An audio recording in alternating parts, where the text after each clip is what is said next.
America में बढ़ते gun culture से व्हाइट हाउस भी अछूता नहीं रहा।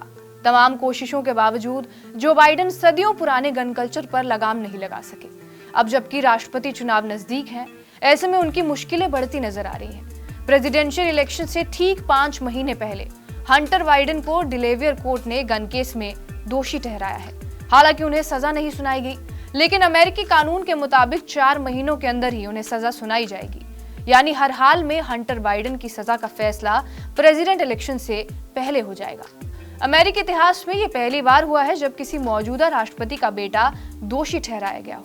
हंटर पर आरोप है कि उन्होंने गन लाइसेंस के दौरान अपने नशे की लत की जानकारी छिपाई थी। हाल ही में जो बाइडेन फ्रांस दौरे पर गए थे, इस दौरान डिलेवियर कोर्ट में हंटर बाइडेन केस का ट्रायल चल रहा था। अमेरिकी राष्ट्रपति से जब सवाल पूछा गया तो उन्होंने कहा था, अगर गन ट्रायल केस में उनका बेटा दोषी पाया जाता है तो वो उसे कभी माफ नहीं करेंगे। अब समझ लेते हैं कि ये पूरा मामला क्या है। हंटर बाइडेन पर आरोप है कि उन्होंने अक्टूबर 2018 में कोल्ट कोबरा हैंडगन खरीदते वक्त सही जानकारी छिपाई थी। उस वक्त वो ड्रग्स के आदी थे और नशीली दवाओं का नियमित सेवन करते थे। उन्होंने गन खरीदने के लिए डॉक्यूमेंट में गलत जानकारी दी थी। दरअसल अमेरिकी कानून के मुताबिक नशीले पदार्थ का सेवन करने वाले शख्स यानी ड्रग एडिक्ट पर्सन अपने पास गन या किसी तरह का जानलेवा हथियार नहीं रख सकता है। इस मामले का खुलासा हेली बाइडेन ने किया है।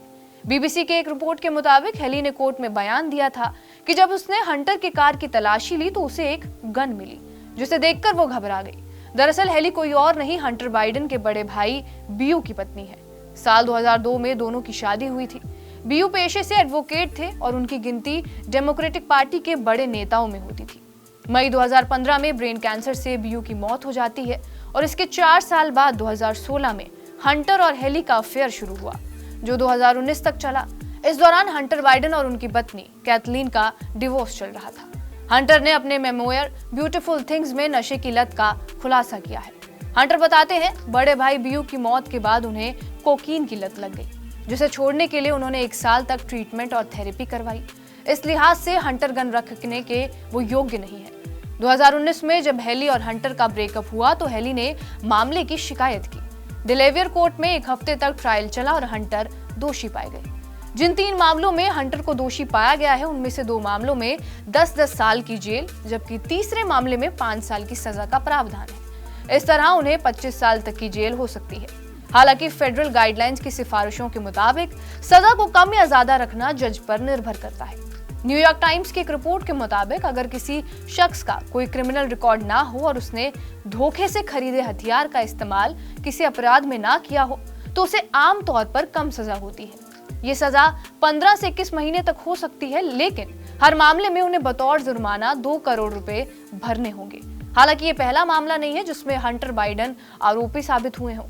उन पर फर्जी टैक्स फाइल करने, हथियारों से संबंधित मामलों के निपटारे के लिए सौदा करने का भी आरोप है।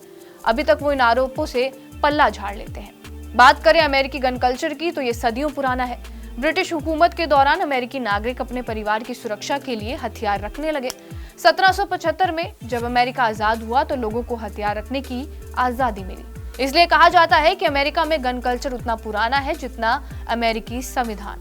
1791 में अमेरिकी संविधान में दूसरा संशोधन किया गया और इसके तहत अमेरिकी नागरिकों को फायर आर्म्स रखने का मूल अधिकार दिया गया। लेकिन उस वक्त ये मालूम नहीं था कि इस अधिकार की भारी कीमत चुकानी पड़ेगी। सैकड़ों बरस बीतने के बावजूद गन कल्चर खत्म नहीं किया जा सका है। इसकी वजह है अमेरिकी गन लॉबी। इस लॉबी में मौजूद लोग सरकार में बड़ा दखल रखते हैं और इसके अलावा गन लाइसेंसिंग की प्रक्रिया काफी सरल है। गन खरीदने वाला शख्स वयस्क होना चाहिए, वो किसी तरह का नशा ना करता हो और उसे किसी तरह की मानसिक बीमारी ना हो। इन शर्तों पर ही गन लाइसेंस मिल जाता है। आज से 50 साल पहले अमेरिका में सिविलियन फायर आर्म्स की संख्या 9 करोड़ थी, जबकि मौजूदा वक्त में अमेरिका में इनकी संख्या 40 करोड़ है और अमेरिका की कुल आबादी 34 करोड़ है। यानी अमेरिका में हर 100 लोगों के पास 120 फायर आर्म्स हैं। एक रिपोर्ट के मुताबिक अमेरिका में हर 3 में से 1 वयस्क के पास पर्सनल हथियार है। अब इस गन कल्चर की वजह से हुई मौतों के आंकड़ों पर भी नजर डाल लेते हैं। 1967 से 2017 के बीच यानी पिछले 50 सालों में 15 लाख से ज्यादा जान गंवा चुके हैं। मौत का यह आंकड़ा अमेरिका की आजादी के बाद हुई अमेरिकी सैनिकों की मौत से भी कहीं ज्यादा है। साल 2020 में फायर आर्म्स की वजह से अमेरिका में 45,222 लोगों की मौत हुई। साल 2021 में ये आंकड़ा 48,830 था। यानी अमेरिका में फायर आर्म्स की वजह से औसतन 100 लोगों की मौत रोजाना होती है। आपको ये जानकारी कैसी लगी हमें कमेंट बॉक्स में जरूर बताएं। बाकी देश और दुनिया की तमाम बड़ी खबरों के लिए बने रहिए हमारे साथ TV9 डिजिटल पर।